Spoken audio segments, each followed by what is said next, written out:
Mga kapit... Hello mga kapitsay! Ito si Lula Vlogger, Aling Bilin. Kumusta na kayo ngayon? Tuturuan ko kayong gumawa ng masarap na puto pao. Pang merienda at pang negosyo pa. Tara na mga kapitsay, atin nang simulan. Mga kapitsay, gagawa muna tayo ng asado feeling. At ito yung kawali na ito yung hiniram ko sa kapitbahay. Yung kawali ko kasi, niram din ng aking kapitbahay at kaibigan. Hindi na ibinalik. Ayan ang hiram ako.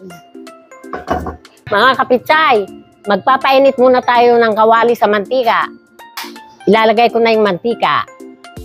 Pag mainit na yung mantika, mga kapitsay, lalagay na natin ng bawang. Isusunod na po natin yung sibuyas. Ayan. Pagka kulang po yung mantika, mga kapitsay, dagdagan nyo na lang.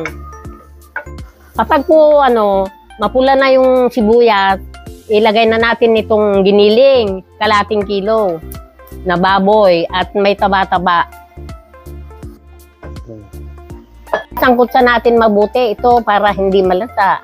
Saka, malutong mabuti. Habang sinasangkutsa natin, ilagay na natin yung ibang mga sangkap. Nilagay na po natin yung 1/4 cup na tuyo. Ilalagay na po natin yung 1 tablespoon na oyster sauce.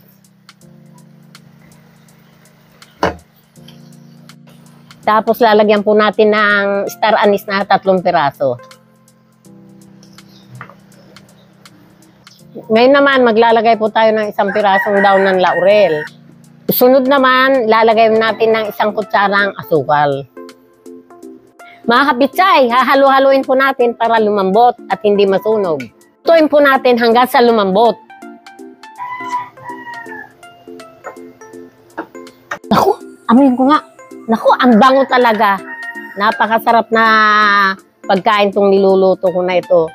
Mga kapitsay, masarap to, pang ninandal at pang negosyo. Ito po ay cornstarch, saka tubig. Palalaputan natin yung ating nilulutong feeling.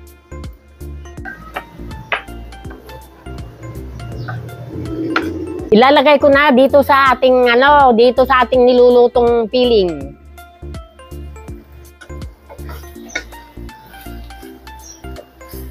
Palalamigin natin ito. Tatabi natin, palalamigin natin para paglagay natin sa palaman ay malamig na. Mga kapitsay, ito na yung ating exciting part. Gagawin ko na ang ating puto mixture.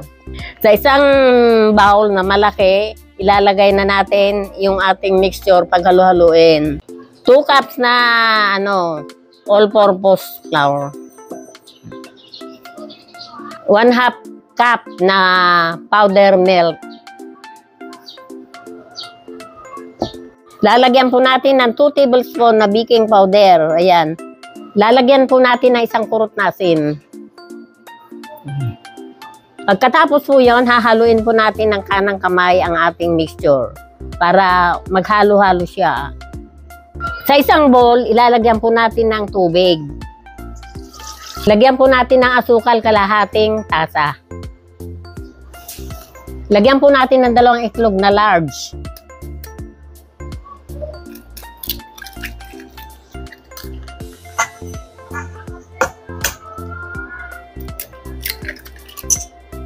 Lagyan po natin ng 2 kutsarang mantika. Kung wala naman pong mantika, pwede butter. Lagyan po natin ng vanilla, konti lang naman, para bumangot sumarap.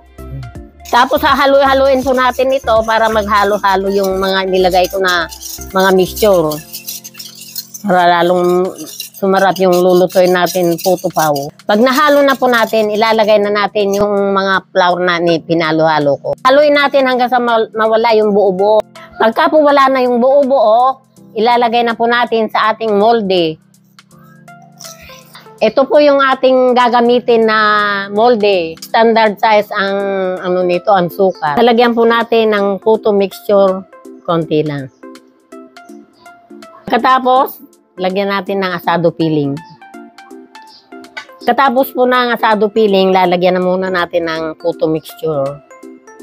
Pagkatapos ng puto mixture, lagyan pa natin ng kaunting asado filling. Lalagyan pa natin ng itlog na maalat para lalong espesyal.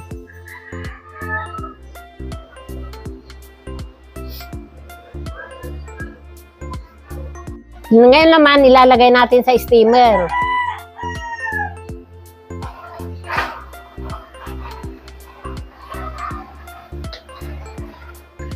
Ngayon naman po, papasingawan natin sa ating pinakuluan steamer. Ito na, ilalagay ko na.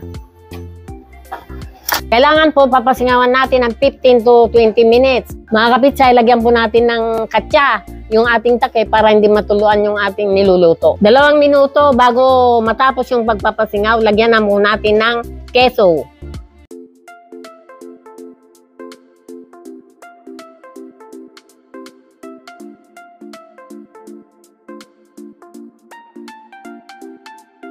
Mga kapitsay, luto na. Pwede na natin hanguin. Papalamigin muna natin ito bago tanggalin sa molde.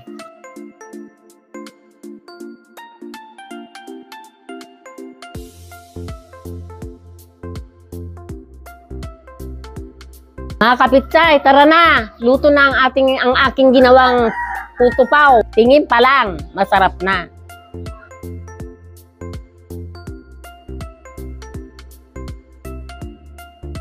Mga kapitsay, huwag niyong kalimutan mag-subscribe at i-like ang ating video para sa mas marami ko pang recipe.